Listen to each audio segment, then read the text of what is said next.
நானுமே கூட தமிழர் தான், அதுல தெளிவாக இருக்கிறோம். இந்தியாவில் 2 அடையாளங்கள் தான் உண்டு. தான் சார்ந்த மொழி அடையாளம் தமிழர் என்பது, இந்த தேசிய அடையாளம் நான் இந்தியன் என்பது. இந்த 2 அடையாளங்கள். 2மே இல்லாம புதுசா திராவிடம்னு சொல்லி கூப்பிடுறீங்களே, சொல்றீங்களே, அந்த அடையாளத்தை நீங்க எங்க சொல்லுவீங்க? நீங்க பொண்ணு பார்க்க போறப்ப நான் திராவிடம்னு சொல்லி பொண்ணு கேட்பீங்களா? இல்ல டெல்லியில போய் உட்கார்ந்துகிட்டு நான் தமிழன்னு சொல்லாம நான் திராவிடன்னு சொல்லுவீங்களா?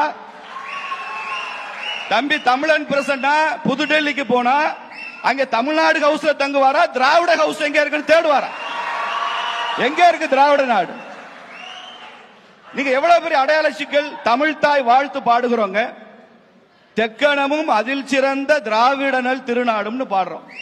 நாம் பாடுகிற தமிழ்தாய் வாழ்த்தில், ஐயா கலைஞர் அவர்கள் அறிமுகப்படுத்திய இந்த தமிழ்தாய் வாழ்த்தில் ஒரு இடத்துல கூட தமிழ்நாடு என்கிற வார்த்தையா இல்லாமல் ஒரு தமிழ்தாய் வாழ்த்தை திமுக பாடிக்கொண்டிருக்க. எங்கேயுமே தமிழ்நாடு வார்த்தை இல்ல. செயற்கையாக திராவிட நாடு திராவிட நாடு. எங்க இருக்கு திராவிட நாடு? எங்க இருக்கு திராவிட? அதை பற்றி பேசியவர்கள் எல்லாம் ஒழிஞ்சிட்டாங்க. சமீபத்தில் தமிழகத்தில் ஆரம்பிக்கப்பட்ட, சமீப காலத்தில் ஆரம்பிக்கப்பட்ட கட்சிகள், ஐயா டிடிவி தினகரன் ஆரம்பிச்சார், அம்மா முன்னேற்ற கழகம், திராவிட மிஸ்ஸிங். கமலஹாசன் கட்சி ஆரம்பிச்சார், மக்கள் நீதி மையம், திராவிடத்தை காணோம். நாம் தமிழர் கட்சி, திராவிடத்தை காணோம், திராவிடத்துக்கு எதிரான கட்சி. இப்ப தம்பி விஜய் கட்சி ஆரம்பிச்சுக்கிறார், தமிழர் வெற்றி கழகம், திராவிடத்தை காணோம்.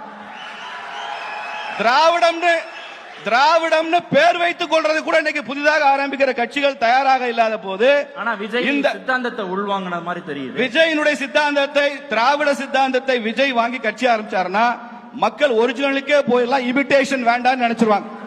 நீங்க எந்த அளவு திராவிடத்தை விஜய் பேசுகிறாரோ அந்த அளவுக்கு அவருக்கு தோல்வி உறுதி என்பதை இந்த கன்னியாகுமரி மண்ணிலிருந்து நான் சொல்லிக்கொள்ளும். ஆனா தமிழ்நாட்டில், கன்னியாகுமரி மண்ணிலிருந்து சொல்றேன், தமிழ்நாட்டில் திராவிட சித்தாந்தத்தை வச்சுதான் அரசியல் செய்ய முடியுங்கிற யதார்த்தத்தை விஜய் கூட புரிந்து கொண்டிருக்கிறார் அப்படின்னு. அப்போ அவர் கட்சியில திராவிட வெற்றி கழகம்ல பேர் வச்சிருக்கணும். ஏன் தமிழர் வெற்றி கழகம்னு பேர் வச்சிருக்காங்க? திராவிட வெற்றி கழகம்னு பேர் வச்சிருக்க வேண்டியது. திராவிட நான் கேட்கறது